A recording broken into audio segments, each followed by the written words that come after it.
I'm now joined in our Washington studio by our current affairs commentator, Victor Gao. Welcome to Washington. Thank you for having me.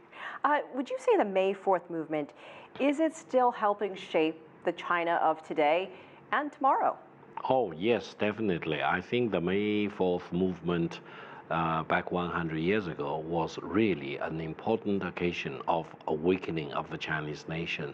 And also it caused the Chinese people, especially the younger generation in China 100 years ago, to really realize China versus the rest of the world, and China at that time, which was very weak and backward, versus the more industrialized and developed countries, especially those imperialistic countries.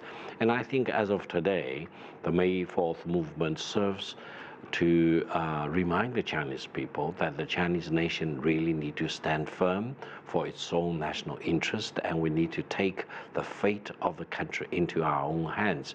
We cannot rely on any other foreign country to save us. The Chinese people need to continue to save the Chinese people for themselves. And you look at the past 100 years and how so much has changed. 100 years ago, this movement was sparked by the young people.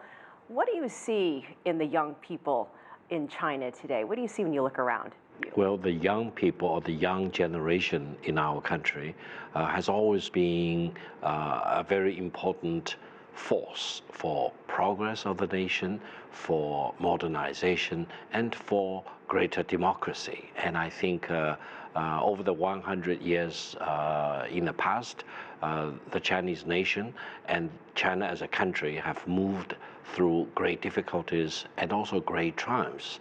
And the young people have always been there, and they serve to remind the whole nation that the young people are the future of the country, and they can sacrifice themselves, sometimes even their lives, for the betterment of the nation. And I think they drew inspiration from what happened 100 years ago, when the Chinese nation felt very much aggrieved by what happened in Paris negotiation for the so-called transfer of the German interest in Shandong province to Japan. And China really felt very much left out of this equation on the world stage. And eventually the young people in those years decided to take things into our own hands. And this really caused the overall awakening of the Chinese nation.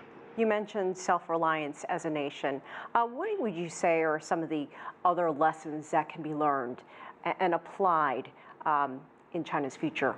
Well, I remember about 30 or 40 years ago, when Deng Xiaoping was the paramount leader of China, he kept saying that backwardness will cause you to suffer the consequences of backwardness. And I think 100 years ago, the younger people in China realized that China was very backward, and it was suffering, and it did suffer the unequal treatment in the hands of the big powers in those years. And the only way to save China was to develop the Chinese economy and improve the living standards of the people and try to modernize China. And I think it has taken 100 years through one struggle after another, one campaign after another, one trial after another, for the Chinese people to really figure out what is the better path of development for China. And now I think China is very much firmly entrenched in our growth path, and we have figured out a model which is very suitable for China's circumstances.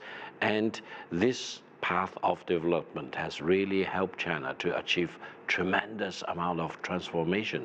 And by now, China is a very much developed country, and it's already the second largest economy in the world. And I think this is really very much due to the fact that the May the 4th movement 100 years ago today caused the Chinese people to rethink and to rise up and to dedicate themselves to the modernization and the liberation of the Chinese nation. Victor Gao, always a pleasure to have you on the show. Thank you so much for joining us here in Washington.